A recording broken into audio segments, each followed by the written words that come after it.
Welcome to Fox 54 News at 6. I'm Kenesha Dees. Today marks 2 years since Hamas carried out a surprise attack in southern Israel. The October 7th, 2023 attack killed more than 1,200 people, with Hamas abducting 240 others. As a response to the attack, Israel launched military operations on the Gaza Strip, leaving tens of thousands dead and destroying entire cities. Civilians in Gaza have attempted to flee over the last 24 months. Others have remained facing dangerous conditions. According to Gaza's health ministry, it's reported that the Palestinian death toll has reached more than 67,000 as of yesterday. Several Alabama leaders shared their thoughts today on the impact of the ongoing conflict between Israel and Hamas. U.S. Senator Katie Britt released a statement saying, quote, October 7th is a day that will live in infamy as one of the worst attacks on the Jewish people in modern history, end quote. U.S. Representative Dale Strong sent his gratitude and support to President Trump in a post on X, reestablishing the country's support of Israel. Quote, may we never forget the horrors of October 7th. The U.S. stands firmly with Israel against those who seek its destruction. I'm grateful for POTUS's efforts to bring the hostages home and advance lasting peace, end quote. A local Jewish synagogue is hosting a commemoration right now for the anniversary of the conflict in Israel. The event being held at Temple B'nai Shalom and is an evening to honor the memory of those affected by the events of October 7th and celebrate the resilience of the human spirit. A local Palestinian organization hosting a week of action to commemorate the 2-year anniversary of the conflict. The Young Palestinians of Huntsville are hosting an event called Let's Talk About Palestine, and that's tomorrow. The event will have lessons on the history of Palestine, and the organization will hold a Q&A panel afterward. This event will be held at the Madison Masjid Prayer Hall and starts at 6 p.m. And we're going to take you to Decatur. Here's a look above, I guess around the time before all that rain started coming in. You could see the cloud cover collecting there, little peaks of blue at the top. But nonetheless, we did see a lot of that rain. I'm joined now by Fox 54 Weather Impact Chief Meteorologist Jordan Dressman. Jordan, is the rainfall done with us yet this evening? For the vast majority of us, yes, we are going to be dry through the rest of the evening, but other folks could continue to talk about the opportunity for a little bit of rain, not just in the immediate future, but even as we head into the overnight as well. And yeah, we did get to enjoy a couple of peaks of blue sky through the course of the afternoon, and that allowed temperatures to climb into the low and mid 80s. The vast majority of us are dry across northwest Alabama, Lauderdale, Colbert, Franklin County, Lawrence County, most of Limestone County dry. We're talking about a little bit of rain across far eastern Madison County, a little bit of rain across Jackson County, Bridgeport, down into Stevenson, Scottsboro. We're talking about some pockets of moderate to at times heavy rainfall. This activity going to move into Henniger sooner rather than later. Eventually, this activity is going to move into Fort Payne, beginning to move through Gunnersville. Eventually, this activity is going to move into Albertville. All of this activity is associated with a cold front. Now, that cold front's still back off to the west. It's going to move through our neck of the woods as we head into the overnight and then early into your Wednesday morning. Now, on the backside of this cold front is a much different air mass, an air mass that I think you're going to like. We'll talk about it in a few minutes. Well, check this out. The Huntsville Police Department released video footage of a recent car break-in that led them to identifying 3 children responsible for it. Here's that video. According to officials, it was submitted by the victims. HPD says there has been an increase in car break-ins and thefts across the city. The department says they released the video to encourage the public to take precaution. The names of those involved has not been released due to them being minors. The Madison County Sheriff's Department says 1 person was injured in a shooting Monday afternoon. Authorities confirmed the incident happened on Jim McLemore Road and that the incident was isolated with no threat to the public. The victim was taken to a local hospital for treatment, their condition unknown. A former Huntsville pastor is now facing federal wire and tax fraud charges. Court documents show Adrian Davis, the former pastor of All Nations Worship Assembly, is accused of stealing more than $400,000 from the church between 2018 and 2020.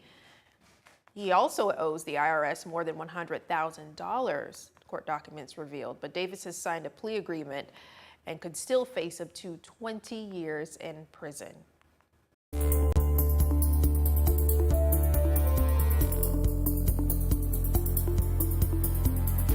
The U.S. Space and Rocket Center inviting everyone to come out and learn about space exploration during World Space Week. It's the world's largest international celebration of space and its discovery, and it's going on through Friday. The Space and Rocket Center bringing out new exhibits, games, and interactive activities. Museum Education Director Joseph Vick tells us it's all to celebrate a continuing space program. Take a listen. We tell that story every day. So we want all those that come through these doors to be an astronaut for the day, opening their eyes to what happened in the past and how we're still happening now with space exploration. We want them to be immersed in space history and space progressive future. So it tells that story of I'm putting myself in that storyline. Pretty cool. Well, again, the exhibit runs through Friday, open every day from 9 to 5. Families can expect an interactive experience that organizers say is perfect for kids and adults alike. Now, Caleb, I don't even know where to start with this because, I mean, World Space Week, it seems like there's so many things you could do. I know there's interactive activities. You got to see it yourself, right? Yeah, it looked like a lot of games, a lot of museum collection pieces that they brought out. They were handling it with some gloves and everything, so it was pretty cool. They kind of went all out with it. But I'm not sure what they're doing around the world with World Space Week, it being an international holiday. True. I'm sure there's stuff going on at all types of museums, things like that around the world right now. Did you get a chance to try your hand at anything while you were there? Not particularly myself. I didn't quite have the time today, but I did, get to see a lot of it. That was enough for me. Did you see anything in particular that was most interesting to you there? I can't really say. Because there was so much going on. Yeah, there was quite a bit going on. I mean, I was kind of, as a reporter does, you kind of go and shoot some footage, get an interview. I'd have to say some of the exhibits were pretty cool because I did get to see those. They were standing around and it wasn't necessarily something to watch. Okay, awesome. Yeah, and I mean, it's an opportunity for people to see for themselves when they get there. Thank you so much, Caleb, as always. Thank you. Well, a community is in mourning for the loss of 16-year-old Alice Hoabu, who died Monday after a 4-year battle with melanoma. Alice Hoabu's mother announced she passed away yesterday in a heartfelt post on social media. FOX54 originally showed you Alice when she served as Grand Marshal of the Austin High School Homecoming Parade just a few weeks ago. Her family remembers her as bright, determined, and beautiful. Alice's memorial service will be held on October 16th at 2 p.m. at St. John's Episcopal Church. The service will also be streamed online. Alice will definitely be missed. Yesterday, Attorney General candidate Catherine Robertson announced that Limestone County Sheriff Joshua McLaughlin is endorsing her campaign. In a statement, McLaughlin says, quote, Catherine has proven time and again that she is unafraid to lead on the issues that matter most to the law enforcement community. She is well prepared to take the reins, and I'm proud to endorse her as our next AG. The election for Attorney General will take place in November on next year.